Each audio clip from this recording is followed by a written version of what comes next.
Okay, our next speaker is Chris Canellis, following Chris Lynn Wheat. Good evening, City Council members. I approached this council at the last meeting on March 26 to object to the closing of the east entrance to Rubia Drive heading south on Waterman Road.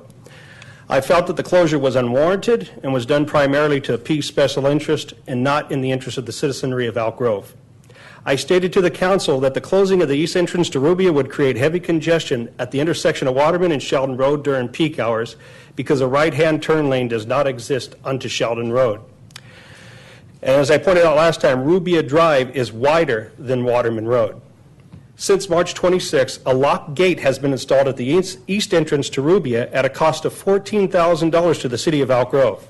This has in effect made the entire 1/2 mile stretch of Rubia Drive a private road for its residents only.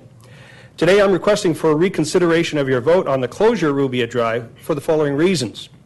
My District 3 Council Representative Stephen Detrick was not present when that vote was taken to close Rubia Drive, and Mr. Detrick does not know why the council chose to close the street. Mr. Detrick represents 28,000 citizens of Elk Grove in his district. By excluding Councilman Detrick from the council's vote, you have effectively disenfranchised 28,000 members of this community. In light of the fact that Mayor Gary Davis had to recuse himself from the vote due to a personal conflict of interest, the exclusion of Councilman Detrick becomes even more profound. Mr. Mayor, when elected, you stated to the citizens of Elk Grove that this is your house. I ask you then, Mr. Mayor, when you leave out 28,000 people from having a voice in this house, were your words about politics or principle? I asked the City Public Works Department and several council members why Rubia Drive was closed. They've all stated primarily because Tom Shine, a resident of Rubia, gathered a petition with 30 of his neighbors to close it.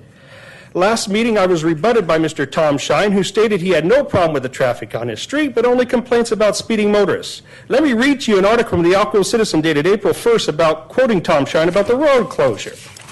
Tom Shine states, please close this road as quickly as possible. We're living on borrowed time without someone getting run over while they're riding their horse down the road.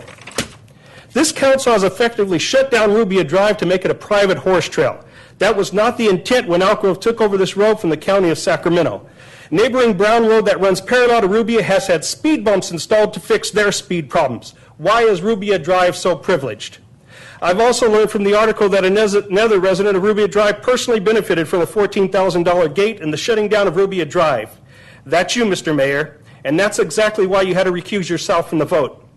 Council members, you knew the mayor would personally benefit from your decision, yet you still took this vote without all members of the council present. I believe the council exercised poor judgment to have continued with a vote when such a conflict of interest existed. Council members, in light of these considerations, I ask for a reconsideration of your vote. I stand before you today as one person, but I can assure you if my voice is not heard in these chambers, I will awaken a sleeping giant because I have hundreds of petitioners ready to stand by me and let their voices be heard. Thanks very much, Chris. This is your home.